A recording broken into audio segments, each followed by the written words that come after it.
Thank you. It's really an honor and a delight to be here today. And it's been really fun to try to think about sort of looking at the long view on kind of work that I've been doing over many years to think about this question of what does feminist economics have to say about households and inter-household issues, and what's missing. As we know, households are the sites of all kinds of decisions and activities, including both market and non-market activities. People make choices about paid work in the context of the relationships in their households. Much of the work within households is unpaid, such as preparing meals, caring for children, cleaning the home. The food on the table is the result of many decisions about whether to grow food and who's going to grow it, who's going to earn the income to buy it, who's going to shop for it, who's going to prepare it, who's going to eat it, and who's going to clean up afterwards. And some of the decisions that households make, particularly those about healthcare and educating children, have long-term and intergenerational consequences. So in thinking about household and inter-household, what I'm gonna argue today or talk about today is the fact that in some ways, if I think about what was going on when I started looking at these issues, when I was in grad school, in many ways, we've won. A bunch of the things that we really cared about at that point that were not being talked about at all within mainstream economics now are, right? And so I'm going to talk about what some of the successes have been and ways in which household and inter-household economics have been integrated into much more mainstream economics. So particularly thinking about some of the modeling issues, thinking about some of the data issues, and then also one that I don't think we often talk about or think about, but about women's voice within the data that's being collected. So I want to talk a little bit and kind of around this, what have feminist economists contributed to this? What have we learned? And then to spend much of the time really thinking about what are the pitfalls? What are we missing? Now that some of this has gotten pulled into the mainstream and lots of people are doing it, what has been lost by the wayside, and why is it important? What is it that we, as feminist economists, as people close to feminist economics, need to be doing to make sure that our agenda is being heard as well? I thought if we were going to talk about household and inter-household, I ought to situate myself a little bit. The work that I do, I was trained as an agricultural economist. I now usually describe myself as a development economist. And most of my work looking at households and inter-household issues has been in rural Africa. So it's a really different perspective than people who spend time thinking about households in the US or in Europe. Lots of overlap, lots of useful conversations, but I think useful for those of you who don't know me to know that this is really where I'm coming from in terms of the way that I'm looking at and thinking about some of this kind of work. I thought it's also useful just to say a little bit and make sure to say a little bit about what feminist economics is. So there's the description of what IAFFE does, what the journal Feminist Economic does, and then kind of an easy sort of clear definition of it is that it's the critical study of economics and economies with a focus on gender-aware and inclusive economic inquiry and policy analysis. Feminist economic researchers include academics, activists, policy theorists, and practitioners. So I think the thing that's always striking to me about feminist economics is that it's a really broad umbrella with lots of people doing lots of work under it. What are the key things? And I'll be curious to hear what you all think I've missed. This feels like a really nerve-wracking group to put this slide up. I've put it up in front of my students. but what do we, I think I used to say, what do feminists agree on? Feminist economists agree on. But this is, rather than make that claim today, I'll just say that these are key elements. One is that It's really important to focus on people and their well-being. That's what we care about. That it's fundamental that we think about intersectionality among gender, age, race, ethnicity, caste, class, sexual orientation, across a range of things, that we can't look at these issues without thinking about intersectionality. That if we forget to think about power relations, we're missing part of the point of what we're doing, that we need to be thinking about power relations within households and within communities. That all research involves ethical judgments. So that's probably one that a lot of people out down the hall would not agree. I hear lots of people saying they're not making, they're doing science, they're not making ethical judgments. But the questions of what we study and how we study are all ethical judgments. The importance of provisioning beyond the market. So clearly looking at the market is important, but a key thing that feminist economists have done have been looking beyond the market. And then again, that we're really open to a wide range of methodological approaches. So 3 things I said, we had 3 kinds of successes. The first one is on modeling. All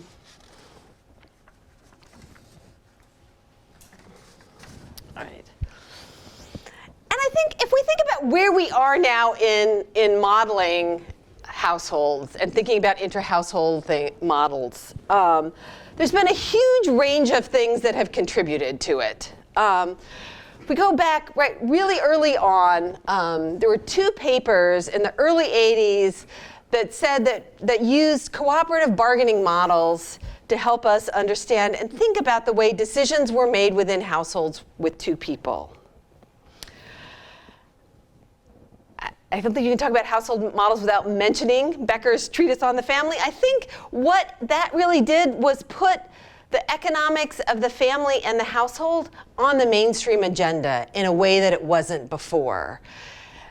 It brought it into the mainstream. It also gave us all something to really react to, right?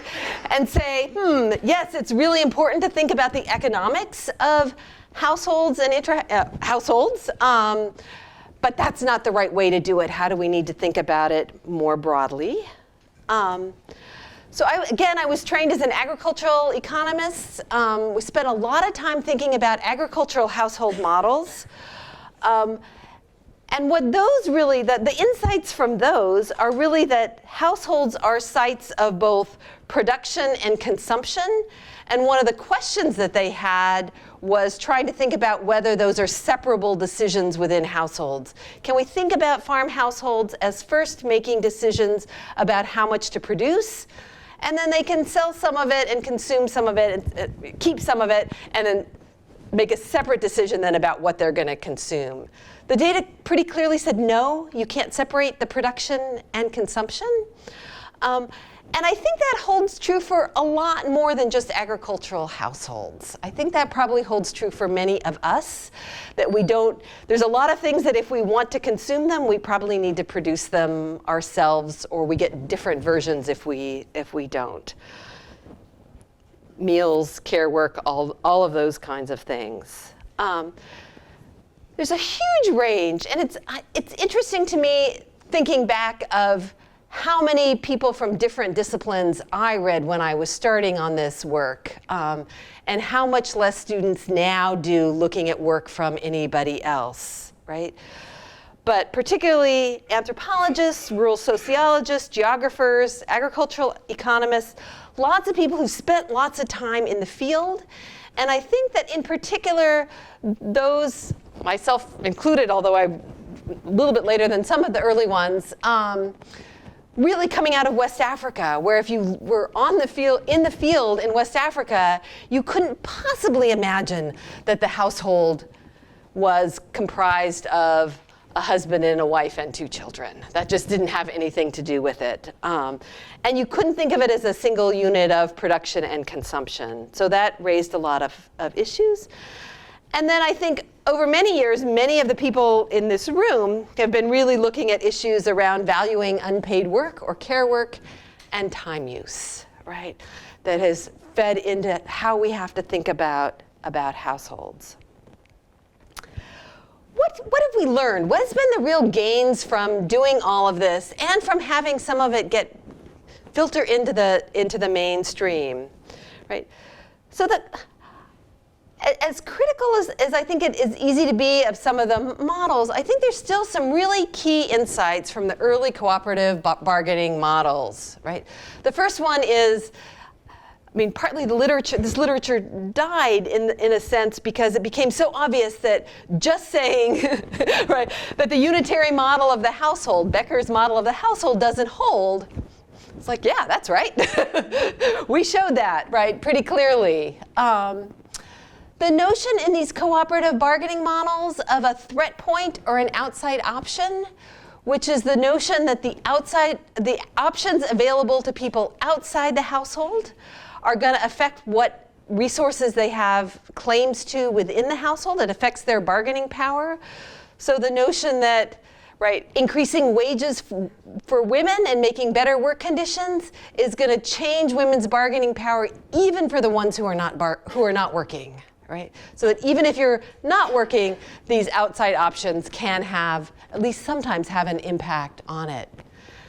And I think the additional piece of that I think I spent about 10 years saying this over and over again, particularly when I was working in the field in East Africa, where there was a long time where people were starting to talk about inter-household things, and you would talk to NGOs or policymakers or governments, and they would say, we don't want to do anything that's going to mess in anybody's household. That's private.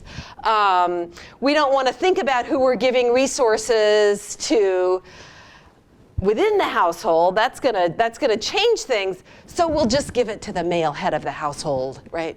And what this literature really showed was that that's changing it as well, and that your options are that you can either think about what you're doing and be thoughtful, or you cannot think about it and be thoughtful. But it's going to have an impact regardless of which way. Right, there's now this broad group, the collective models of the household, which is what many mainstream economists are now using when they're thinking about households. It assumes that households are making Pareto efficient decisions, that the outcomes are Pareto efficient, that you can't make somebody in the household better off without making somebody else worse off, and that you can simply derive the sharing rule from the data, right? So this is a really nice approach if you don't want to have to think about power relations and complicated things, that we can just pull it out of the data and see what this rule is. But it means that there's a lot of people thinking about households in these kind of ways that assume that at least not everybody in the household shares the same preferences, right? And then there's been enough work on non-cooperative bargaining models showing that households don't necessarily reach Pareto efficient or Pareto optimal outcomes, that there's enough times that we shouldn't take that for granted and assume that that's the case. We ought to check and see if it is, right?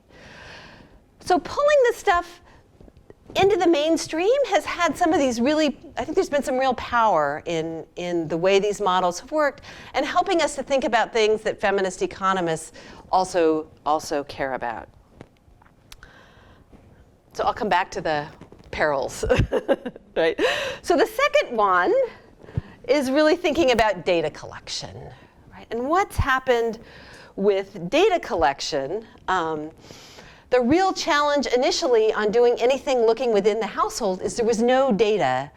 All the data was collected at the household level, including income data, right? There were lots of information, lots of household surveys had household income without even disaggregating that. And if you look back, we've made, I think, many of us in the room have a long wish list of what we think should be collected that hasn't been collected. I just got asked before this if I would look at somebody's wish list and what all government surveys should make sure to include about gender. So we all have our wish lists, but the amount of work that's been done and the data that's now available is so much better than it was. So we can think about the glass being half empty or half full, or maybe depends on how big you think the glass is, if it's actually half full yet or not, but it's way, way more full than it was.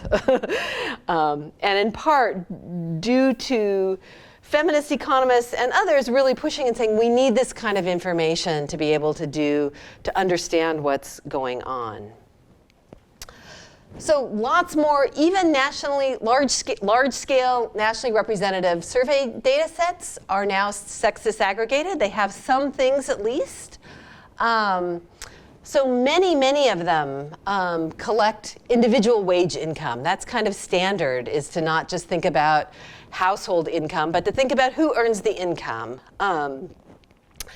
Data on remittances and transfers, often identifying the sender, who are they getting it from, and who within the household is receiving the transfers. Plot level agricultural data. So in the work that I think about, there's now lots more data that's not just treating the farm as a unit, but looking at each plot of land and trying to think about who manages that plot. Is it a man or a woman, and what are the implications for that? Work on asset ownership. I'm going to come back to that one in just a second. And then lots of work being done trying to think about how do we measure empowerment. And then a number of things that I think get asked at the individual level because it doesn't make any sense not to. I don't know how you would think about household level knowledge or aspirations or preferences. Those all, to some extent, need to be asked of individuals. So let me just give an example of asset ownership data. So back in just before 2009, there was a group of us that kept trying to talk about that we needed data on individual level asset ownerships, that assets are not owned by households, right? My house is not owned by my household, right? My house has my name and my spouse's name on it. And whatever my children think, they don't own it, right? And so we need to think about who it is, right? And there's been lots of evidence that on this, but we kept getting told that you couldn't do this. You couldn't possibly collect this kind of data. And so a group of us started collecting data in 3 countries. So Carmen Diana Deer led the work in Ecuador, Hema Swaminathan led it in Karnataka, India, Abena Oduro led it in Ghana, and myself and Karen Groen led a lot of the comparative work across them. We did extensive qualitative work first, and followed by surveys where we asked 2 people in each household. Lots of questions on a range of topics, but including asking about absolutely everything that anybody in the household owned and who owned it. I'm going to show you 3 slides on data from this, which some of you may have seen. The first one is on the incidence of ownership of agricultural land. What percentage of women, so of all the women in the households that were surveyed, not just the principal man and woman. So in Karnataka, 31% of the men owned land and 7% of the women. Also a gender gap in Ghana. And in Ecuador, not a gender gap in this, but also only 7% of either men or women. So a very small number of people owned land, mostly because it's much more urbanized. Then we also have data on who's got land that has some kind of ownership documents. We again see gender gaps, particularly large ones in India. We can look at the same kind of information for the principal residence, the house that they live in. And there we've actually got it flipped a little bit of a gender gap in favor of women in Ecuador, and you'll see why in a minute. But pretty big gender gaps in both Karnataka and Ghana. Now, all this tells us is whether or not when we asked who owned the land or who owned the house, everybody that was listed as an owner, we treat them as an owner. So it doesn't tell us anything about the size of the land, how much land. Nice houses, not very nice houses, right? So it doesn't compare that. It just says how many men and how many women own these. For the residents, we can also look at this question about, right, because there's at most one per household, the principal residence that you live in, and who owns it, and separating out individual ownership versus joint ownership. And so we see, in both Karnataka and Ghana, much, majority of cases, it's owned by a man, by himself. Some owned by an individual woman. And then we have the data on principal couple. And so part of the story in Ecuador is that many of the principal residences are owned jointly by the couple, by a husband and wife, which means that all of those women show up as being house owners. That's in part due to the marital rules in Ecuador that says if you're married and you buy a house, it belongs to both of you, and people see that and report that, right? So we get quite different kinds of patterns across countries. So what did we learn from doing all of this? One is you can collect this data. We figured out you probably don't need to collect it on absolutely everything, right? But it is possible to figure out who owns what within households. And if you collect the data in such a way that you match up, in this case, assets to an individual in a household roster that collects information on each person in the household and on gender, on marital status, on age, various other things, you can disaggregate the data that way as well, so that you can use it to be much richer and look at a range of kinds of topics. We found a lot of trade-offs. I'm sure Carmen Diana could come up with a longer list than this one. But the two big ones, right, are trying to do something, data collection across places, is that there's a trade-off, or maybe just a tension, between collecting data that's relevant in the local context, particularly when you're talking about ownership and what that means, particularly when you're talking about land ownership in places like Ghana, where much of it is not formally, legally owned by individuals, and Ecuador, where it is, right? So how do you have it be relevant, the questions and everything be relevant in the local context and comparable? And I think that just is a tension, right? I don't think there's a way to resolve that tension. I think you just live with that one.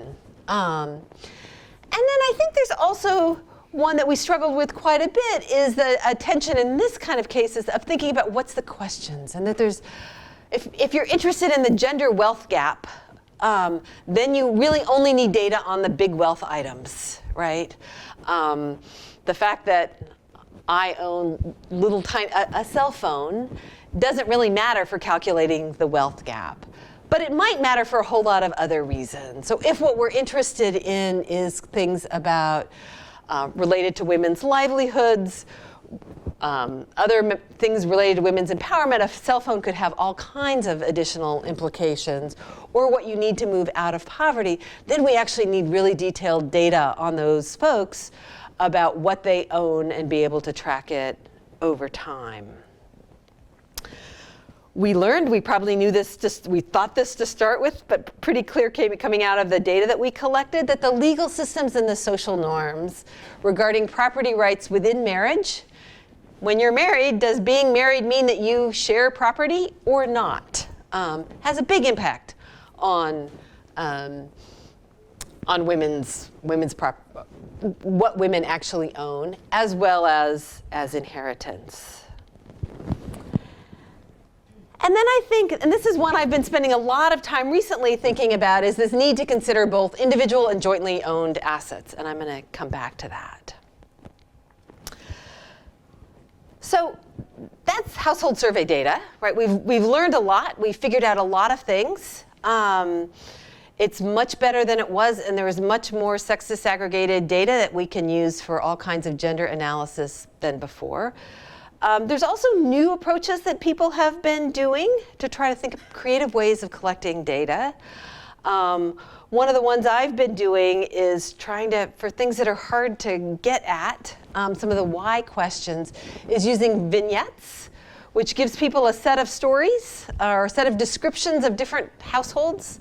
For one of the ones that we looked at and said, here's five different households. Which one is most like you, right? So and a lot of pilot testing and trying to figure out if people actually understand it, but a different way than just simply asking questions.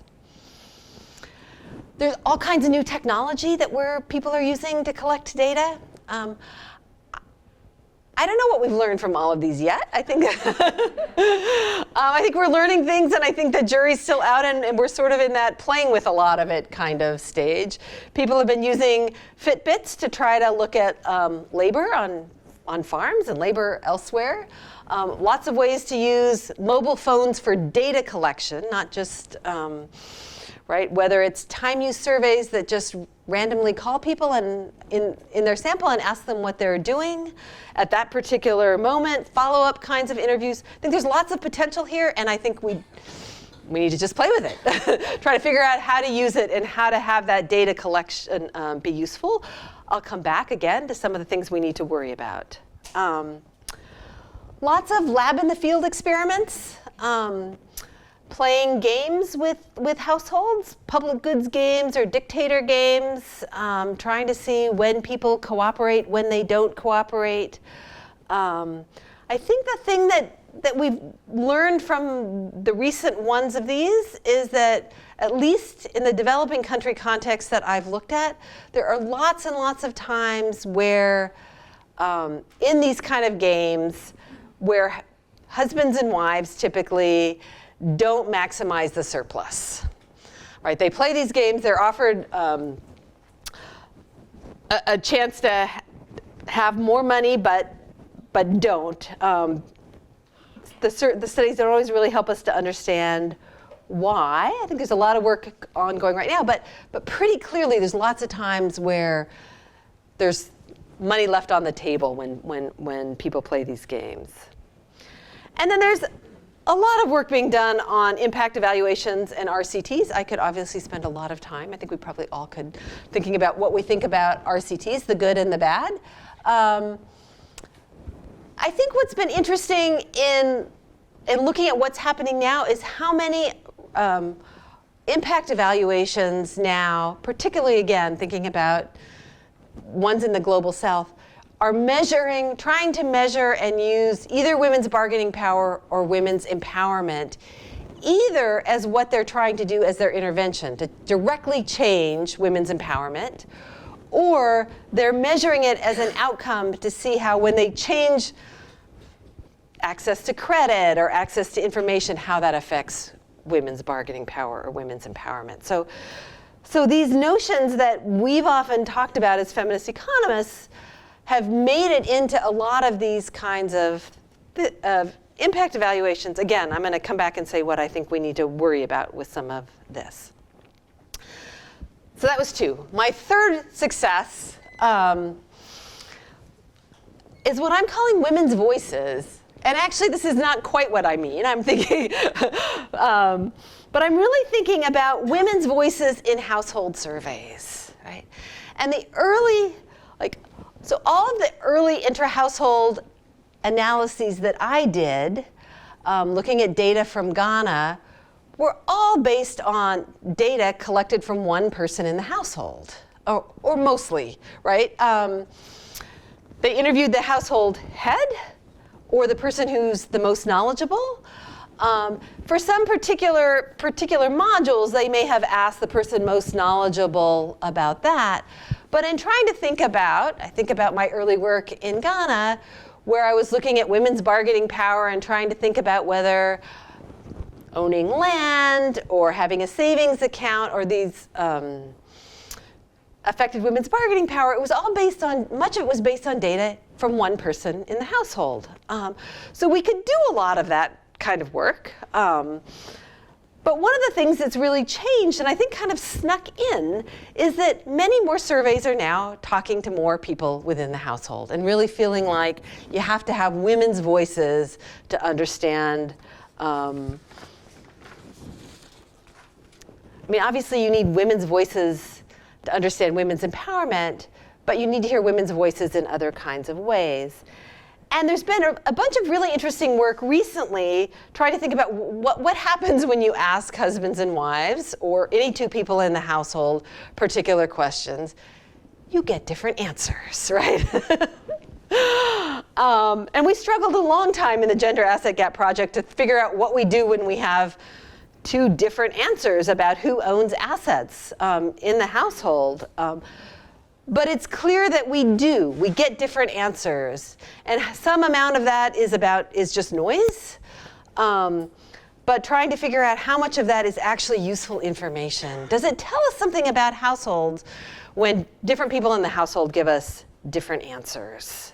So one of my favorite examples was I was looking at a survey from Kenya and kind of playing with the numbers, and something just kept coming out wrong. The numbers didn't add up, right? And so I went to try to figure out the household that was clearly messing things up. And it's like, oh, they interviewed two people, a man and a woman. They interviewed a man who said he was the head of the household and was a widower. And they interviewed a woman who said she was the spouse of the head of the household. So I was pretty sure they weren't interviewing dead people. We had that survey had pretty good enumerators, but right. So what was going on? The woman was married to the son of the man that we interviewed, right? The man, the old man, thought he was the head of the household. His daughter-in-law thought that her husband was the head of the household, right? So even something as simple as which man is the head of the household in this context, there wasn't agreement on it. And so we would probably, I haven't seen anybody really look at answers from different men in the household and what kinds of answers you get. But it tells us something about, is this additional information, when they give you different answers, is that in itself information about something in the household? I think we don't yet know what to do with all of this, but it says that we need, I think it's great that we're starting to collect more of this data from women. The other example is some work coming out of the Gender Asset Gap Project where we looked at husbands' answers and wives' answers on the value of the house that they lived in. And we had all kinds of theories going in about what they would answer, but mostly the means across the three countries were basically the same, but the distribution of answers from men was much wider than the distribution of answers for women. Right? There's a really clear policy implication here. If you want to reduce reported inequality, you should ask women rather than men. But I don't think that's the policy implication that we want to take out of that. In fact, better yet, ask men the first round and ask women the second round, and you'll see real improvements in lack of inequality across the sample. But we get different answers, and we need to figure out what's the right way to do this. So we get I think I just said all that.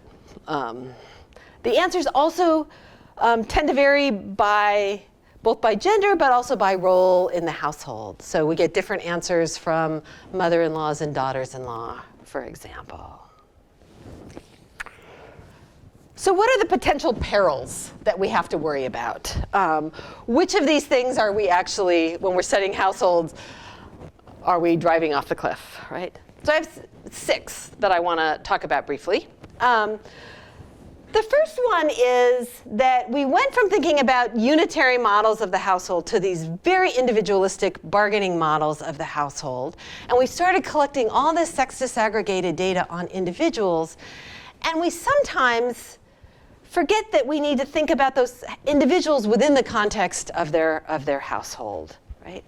And I think we have a lot still to learn about jointness and cooperation within households. 3 kinds of places we really need to do this. I think we haven't done enough of it on asset ownership to figure out what matters. Do people want to own individually? Do they want to own it jointly? I think we have a long way to go on thinking about this in terms of household decision making. Lots of the analyses of household decision making have argued or just kind of assumed that women making a decision alone or having the final say is the best. It shows that she's empowered, has more bargaining power, her welfare is higher. And a lot of qualitative evidence, and lots of anecdotal evidence from conversations among my friends, right? We don't all want to make all the decisions alone. And how do we think about that in a survey? We want to have our voices heard, but sometimes we want somebody else to make those decisions. So how do we think about that? How do we think about those decisions within the context of households?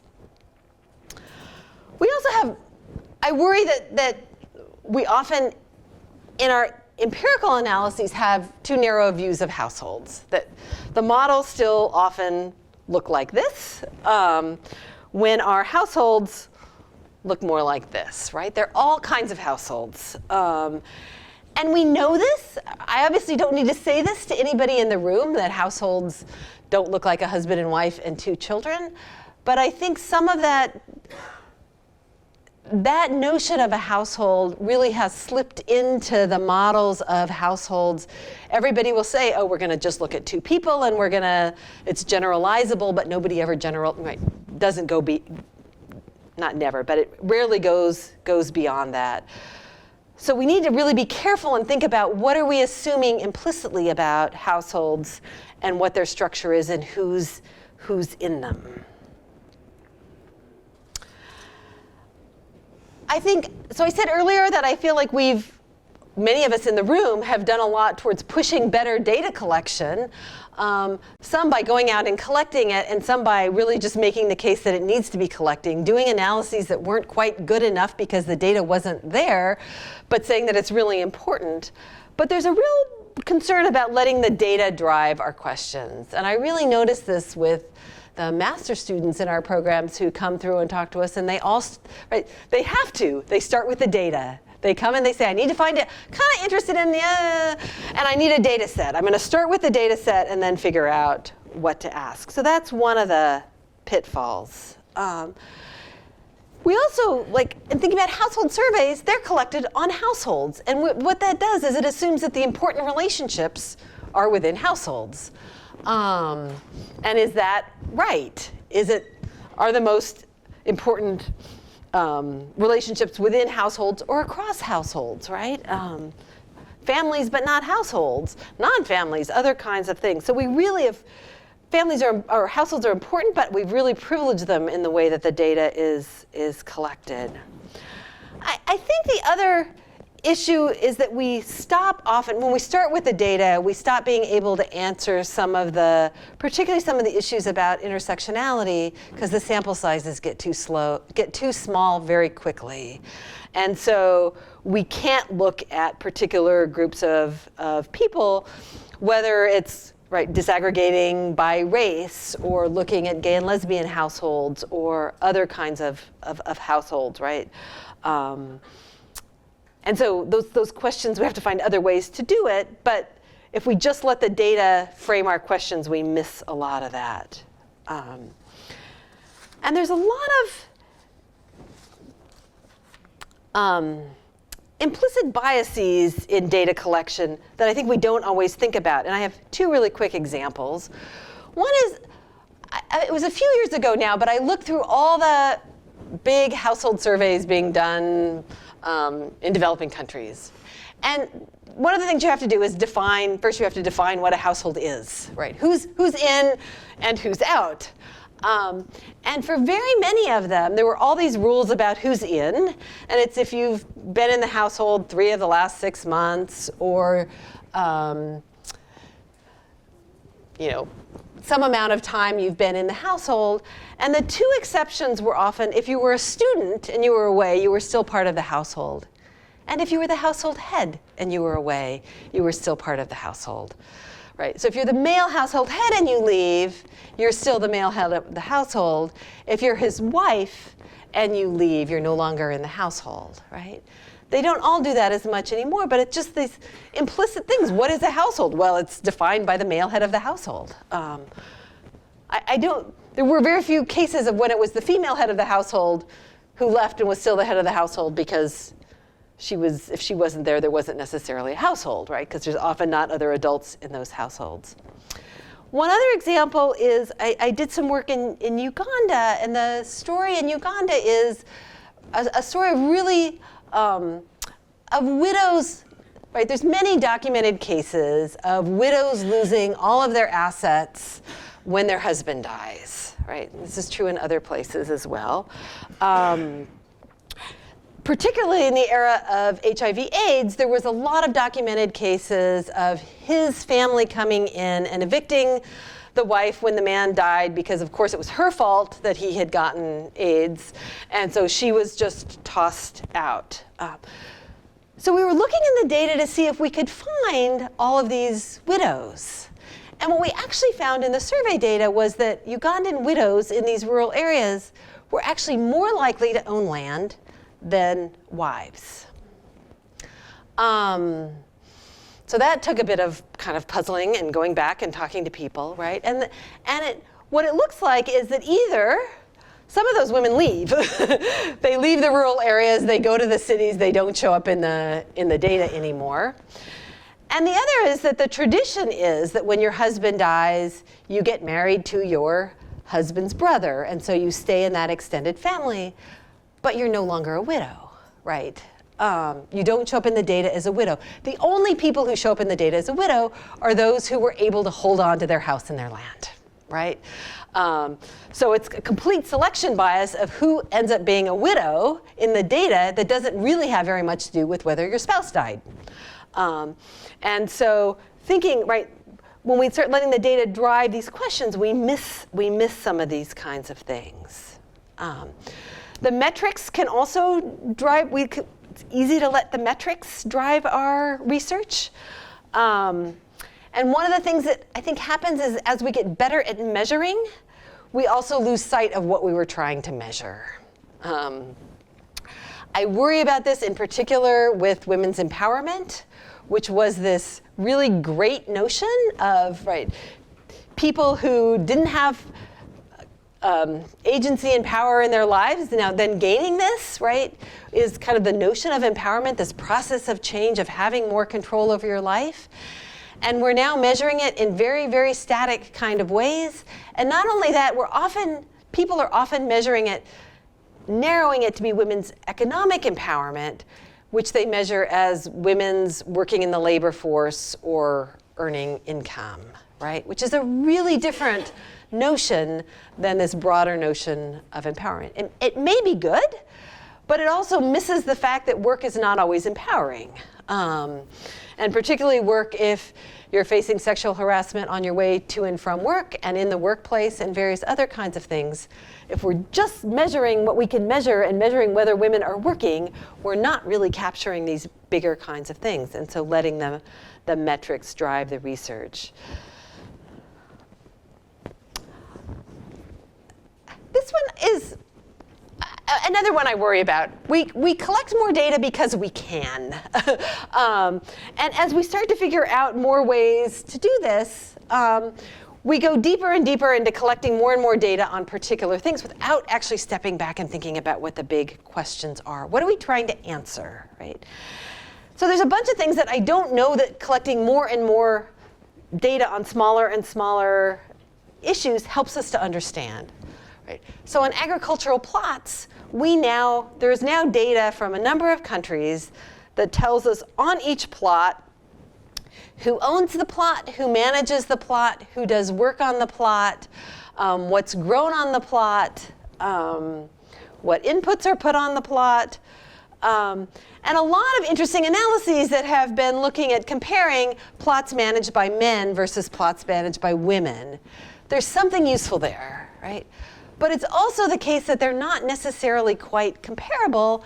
And we're also, if we may be missing the fact that you don't necessarily make all of those decisions independently. You're making them in the context of your household and what other people are doing. So to say that men are more productive farm managers, plot managers, right, it misses the fact that decisions are being made maybe jointly about who's going to grow what.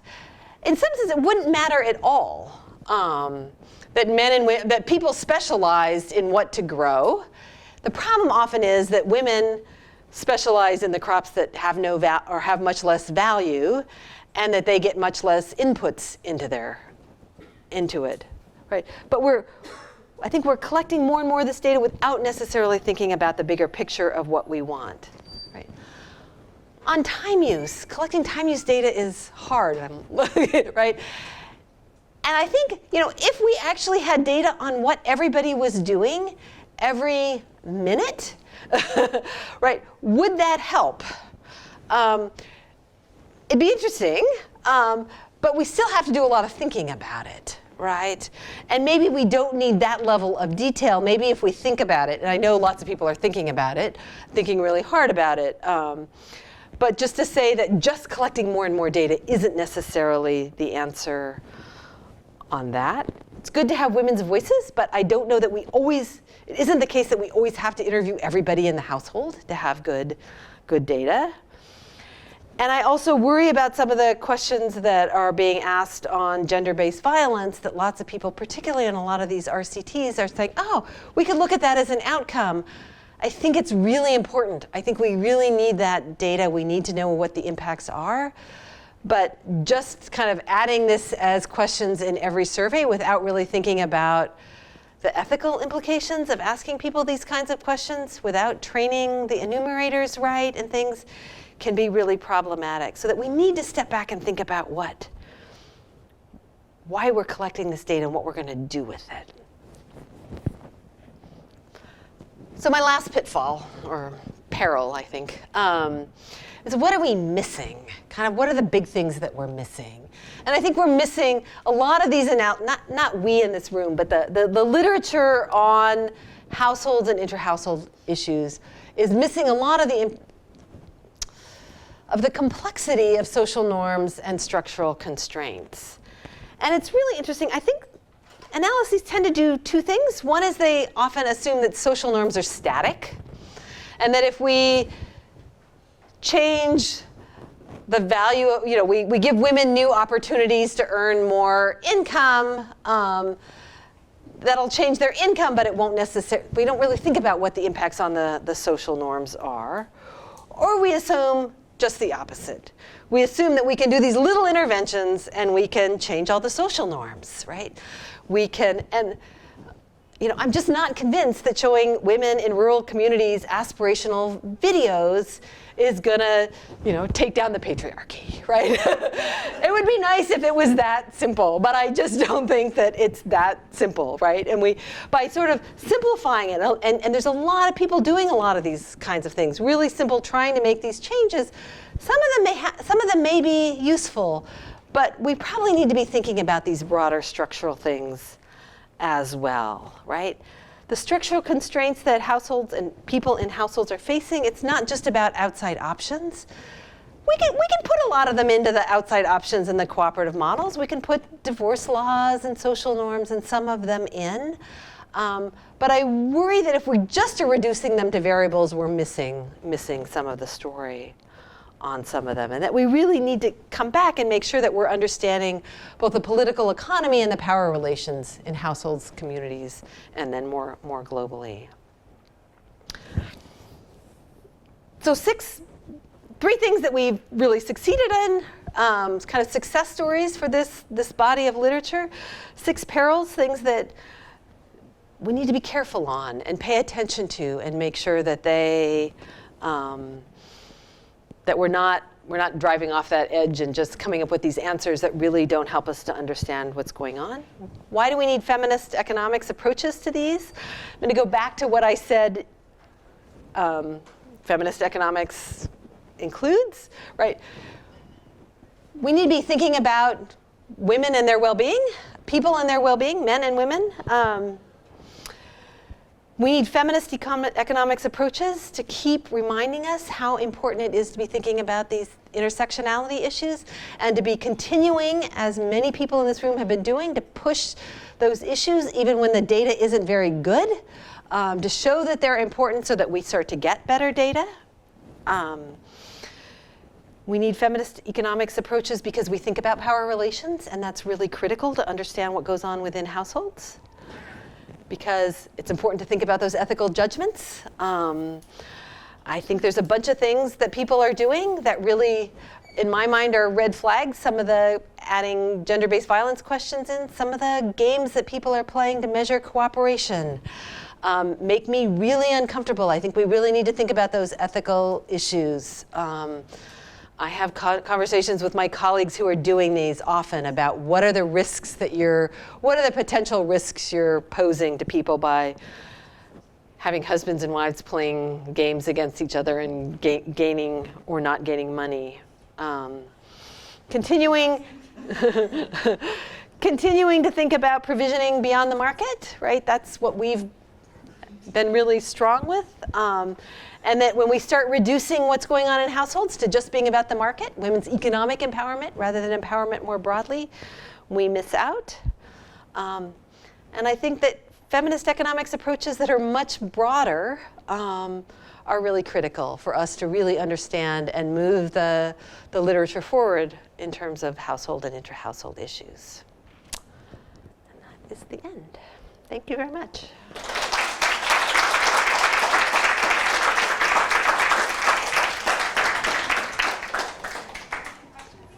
Take a few questions.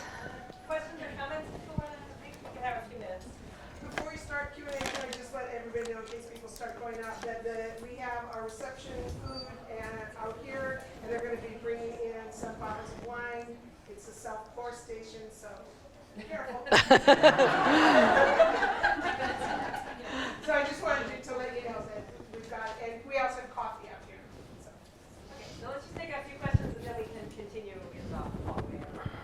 Anybody want to? I have a lot of questions.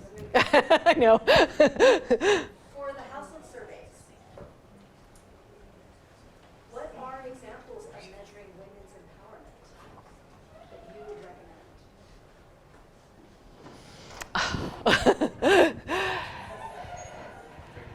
So I think whatever we do is a real proxy for it. I think part of what we need to do is make sure that we know that we're not actually measuring it, right?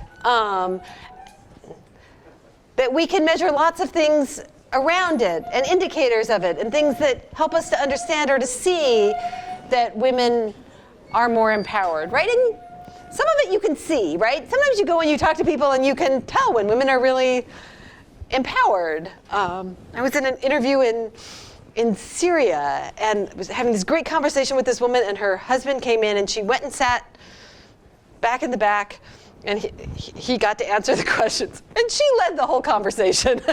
She did all the socially correct things. She sat in the back, did this, but, and then at the end she said, I really think you should invite me to your next meeting. And we were like, why would, right?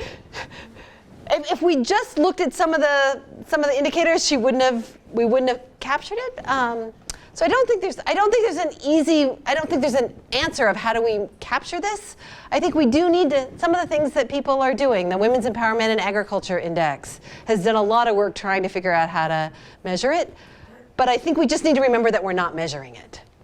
In the back. Hi. Really fascinating. I really enjoyed that. Turned outside, so I'm probably a very silly question.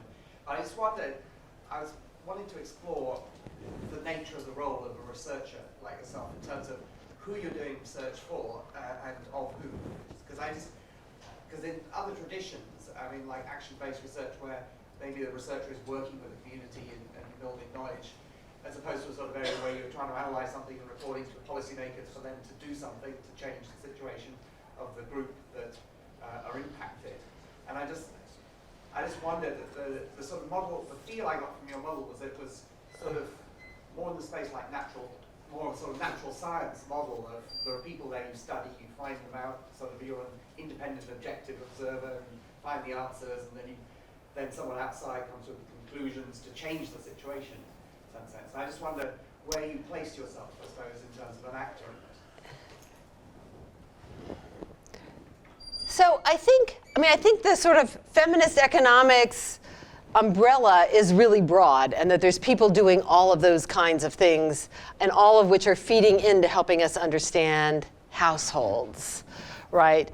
So I have colleagues that I work very closely with who do much more action kinds of research, because they have the time and that's what their job is, and they're not teaching students, right? So what I was trying to do here in some sense is pull together kind of the what have we learned and what do we need to be careful about. I think being open to those lots of different ways of learning about what households are and different approaches is really critical. So that, I could say what I do, which is often my own work typically is that I do a bunch of the data analysis, and now I actually have RAs do a lot of the data analysis, and I do the more conceptual bits related to the data analysis, but always collaborating with somebody who's really working and based in a particular context, because I don't have time to go and do that kind of really detailed field work very much anymore. Right, but there's all kinds of approaches that people are doing, and I think they're all really, well, I don't know if they're all really important. They're mostly, it's really important to have a lot of them, right? Mm-hmm. Oh, go ahead. Real quick, I want to change the topic, so it's Go ahead. following up on that last question. Okay, Cheryl, for those of us that teach undergraduate economic development economics, there's still this gap in how to tie the macro side of women's empowerment and situation and the Millennium Development Goals and gender macro indices with all this micro data and findings.